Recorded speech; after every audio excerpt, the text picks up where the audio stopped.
Hello and welcome to a video that might not be of interest to the most of you, but it's something quite fascinating to the ones who are part of the football world. Paris Saint-Germain is a club well known for its history, money. So let's have a deep dive into it. Historically, Paris has experienced its fair share of revolutions, and in 2011 it witnessed another, the takeover of perennial underachievers Paris Saint-Germain by Qatari investors. Qatar Sports Investments, established in 2005 by son of the emir and heir to the Qatari throne, Sheikh Tamim bin Hamad Al Thani, bought a 70% stake in PSG on the 30th of June and quickly installed former Inter Milan coach Leonardo as general manager. PSG could be in a league of their own for the next 5 to 10 years, Liverpool's French director of football Damien Comolli told BBC Sport, while Arsenal scout Gilles Grimandi simply said, "They are now on another planet." However, while PSG operated close to the production frontier in terms of converting resources to points, it scored vastly more points than was necessary to win the league. It is estimated that PSG spent €140 million more than was necessary to win the French league in 2016-17. Since 2011, PSG is estimated to have overspent by up to €600 million. This expenditure could be thought as being merely the price of creditable performance at a European level.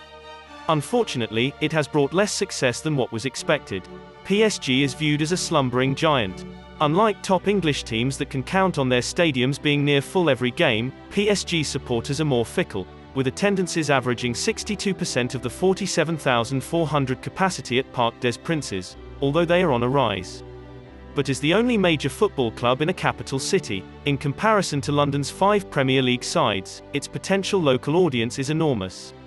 It was said that Qatar's takeover of French club Paris Saint-Germain is aimed at cementing the gas exporter's links with the sport and help prepare it for hosting the 2022 World Cup, whose award remains mired in controversy. Ever since the Qatar Investment Authority began to bankroll PSG, the club has gone from a middle-of-the-road League One challenger to one of Europe's elite clubs. That transformation, of course, has not come cheap, with millions of euros invested by the consortium headed by Nasser Al-Khelaifi. The ultimate prize, however, the Champions League, has so far remained elusive. Efforts have been immense and stars like Cavani, Zlatan, Di Maria and Neymar have not come cheap for PSG, who were set to break the €1 billion mark with Mbappe's future signing at the time. But PSG really caught the eyes of the football world when they executed a Galactico-like transfer summer in 2021. With incredible talent like Donnarumma, Wijnaldum and the likes of Ramos, PSG was set to end the summer with success. But what was the cherry on top for the club was the signing that turned the football world upside down, Lionel Messi. With the world's greatest player being announced as a surprise signing that no one saw coming, PSG were really at the top. Messi's arrival is the culmination of a decade of signings that have completely changed the face of Paris Saint-Germain since the Qatari takeover in 2011. Before Messi's arrival, PSG definitively changed the face of the game when they splashed the 2 biggest transfer fees in history just a few weeks apart in August 2017 to sign first Neymar Jr. and then Kylian Mbappe. Neymar cost €222 million from Barcelona, Paris paying the buyout clause that Barcelona thought had been set prohibitively high enough to prevent anyone snatching the Brazilian forward.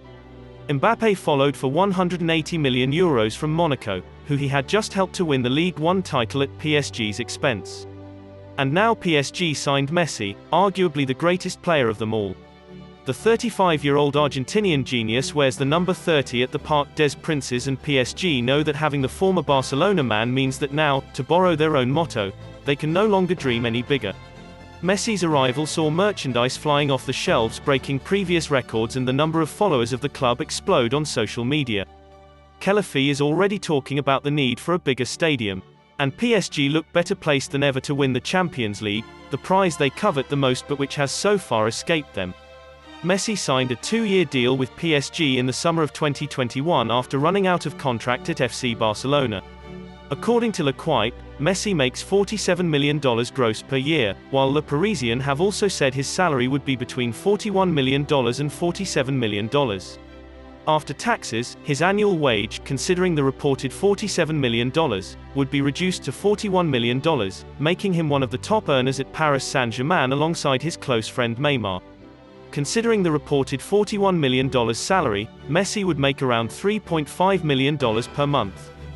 That would make it almost $860,000 a week, $123,000 a day, nearly $5,125 per hour, $85 per minute, or $1.41 per second. This consequently raised the eyebrows of the fans and pundits, and again PSG became a pay-to-win club. They outdid themselves by releasing a contract to retain Mbappé in the team by giving out clauses that let him influence the club's signing and authoritarian decisions alongside a massive paycheck. How can I get you to stay? Money. Yeah, we all want money. PSG's path to glory got massively influenced when excessive money came into its existence, turning it into one of the most trolled clubs in the sport. Thank you for watching. Just a random AI voice on the internet signing off.